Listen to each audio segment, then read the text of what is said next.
Welcome to our channel. ನೋಡಿ friends, ನಾನು ಈ ಚೀನಿಕಾಯಿ ಹಲ್ವಾ ಮಾಡಿ ತೋರಿಸ್ತೇನೆ ಇವತ್ತು. ಇದು ನಮಗೆ ಆರೋಗ್ಯಕ್ಕೆ ತುಂಬ ಬೆನಿಫಿಟ್ಸ್ ಫ್ರೆಂಡ್ಸ್. ಚೀನಿಕಾಯಿ ಅಂದರೆ ಮಕ್ಕಳ ಗ್ರೋತಿಗಾಗಲಿ, ಹೃದಯದ ಕಾಯಿಲೆಗಾಗಲಿ, ಹೃದಯ ವಿಟಮಿನ್ ಸಿ ರಿಚ್ ಇರುತ್ತೆ ಫ್ರೆಂಡ್ಸ್. ಶುಗರ್ ಕಡಿಮೆ ಮಾಡುತ್ತೆ, ಖಿನ್ನತೆಗೆ ಒಳ್ಳೆಯದು ಫ್ರೆಂಡ್ಸ್, ಮತ್ತು ಕೊಲೆಸ್ಟ್ರಾಲ್ ಕಡಿಮೆ ಮಾಡುತ್ತೆ. ಎಲ್ಲಕ್ಕಿಂತ ಮೇನ್ ಸ್ಕಿನ್ನಿಗೂ ಭಾರಿ ಒಳ್ಳೆಯದು ಫ್ರೆಂಡ್ಸ್. ಇದು ದಿನ ನಾವು ಒಂಚೂರು ಇದರದ್ದೇನಾದ್ರು ತಿಂತಾ ಇದ್ರೆ ಸ್ಕಿನ್ನಿಗಾಗಲಿ ಎಲ್ಲದಕ್ಕೂ, ಮತ್ತು ನಮ್ಮ ವೆಯ್ಟ್ ಲಾಸ್ ಮಾಡುತ್ತೆ. ಹಾಗೆ ಎಲ್ಲಕ್ಕಿಂತ ಹೆಚ್ಚು ಮಕ್ಕಳ ಗ್ರೋತಿಗೆ ತುಂಬ ಒಳ್ಳೆಯದು ಫ್ರೆಂಡ್ಸ್ ಇದು. ಹಾಗಾಗಿ ಇದರದ್ದೊಂದು ಹಲ್ವಾ ಮಾಡಿ ತೋರಿಸ್ತೇನೆ. ಫಸ್ಟ್ ಸಿಪ್ಪೆ ತಗೊಂಡಿದ್ದನ್ನು ತುರ್ಕೊಂಬ ತೆಗೆದಿಟ್ಕೊಂಡಿದ್ದೆ, ಇದನ್ನೆಲ್ಲ ತುರ್ಕೊಂಬಲ್ಲ ಆದ್ಮೇಲೆ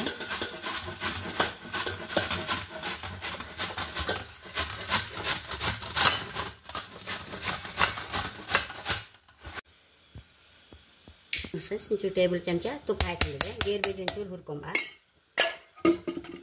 ದ್ರಾಕ್ಷಿ ಹಾಕಂತ ಇದ್ದೆ, ಒಂಚೂರು ಗೇರು ಬೀಜ ಹಾಕಂತ ಇದ್ದೆ.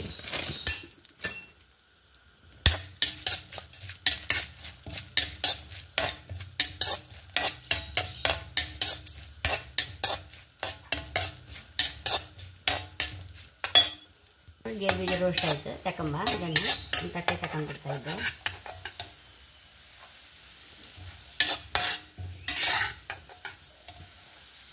ಇದೇ ತುಪ್ಪಕ್ಕೆ ಇದು ಮಾಡಿ ಹಾಕೊಂಬ. 1 2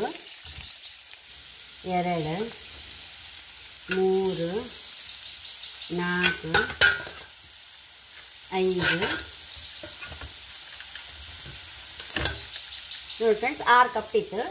ಇದನ್ನೊಂಚೂರು ರೋಸ್ಟ್ ಮಾಡ್ಕೊಂಬ. ನೀರೆಲ್ಲ ಒಂದು ಒಗರು ಇರುತ್ತಲ್ಲ ಸ್ವಲ್ಪ, ಇದಕ್ಕೆ ಆ ಒಗರು ಹೋಗುವಷ್ಟು ಇದನ್ನು ಹೀಗೆ ಹುರ್ಕೋಬ ಫ್ರೆಂಡ್ಸ್. ನೋಡಿ ಫ್ರೆಂಡ್ಸ್, 6 ಕಪ್ ತುರಿಗೆ 3 ಕಪ್ ಬೆಲ್ಲ ಹಾಕಂತ ಇದ್ದೆ ಫ್ರೆಂಡ್ಸ್. ಇನ್ನು ಸ್ವಲ್ಪ ಮಚ್ಚುತ್ತಾ ಇರುವ ಸಣ್ಣ ಬೆಂಕಿಯಲ್ಲಿ.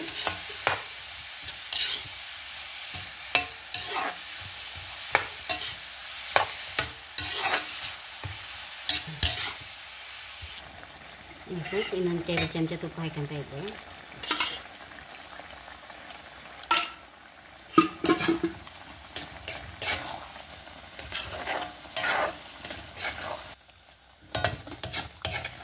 ನೋಡಿ ಫ್ರೆಂಡ್ಸ್, ಬೆಲ್ಲದ ಹಲ್ವಾ ಆದ ಕಾರಣ ಮಾಡಿ ಇಟ್ಕೊಂಡು ಬಿಟ್ರೆ ಫ್ರಿಜ್ಜಲ್ಲಿ ಬೇಕಾದಾಗ ಚೂರು ಚೂರು ತೆಗೆದು ಬಿಸಿ ಮಾಡಿ ಎಲ್ಲರೂ, ಪ್ರಾಯ ಆದವರು ಮಕ್ಕಳಿಂದ ಹಿಡಿದು ಎಲ್ಲರೂ ತಿನ್ಬೋದು ಫ್ರೆಂಡ್ಸ್. ಅಷ್ಟು ಹೆಲ್ದಿ ಹಲ್ವಾ ಇದು.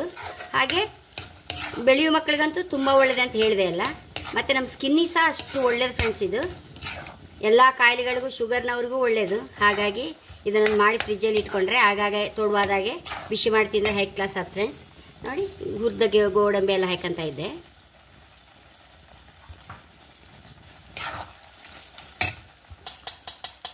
ಚೂರು ಏಲಕ್ಕಿ ಹಾಕೊಂಬ.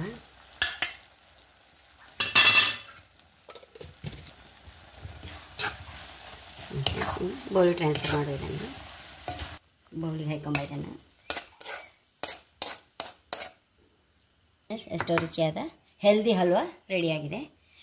ನೀವು ಸಹ ಖಂಡಿತ ಟ್ರೈ ಮಾಡಿ. ನನ್ನ ಚಾನಲ್ ಇಷ್ಟ ಆದರೆ ಸಬ್ಸ್ಕ್ರೈಬ್ ಮಾಡಿ, ಲೈಕ್ ಮಾಡಿ, ಕಾಮೆಂಟ್ ಮಾಡೋದಂತೂ ಮರಲೇಬೇಡಿ. Thank you.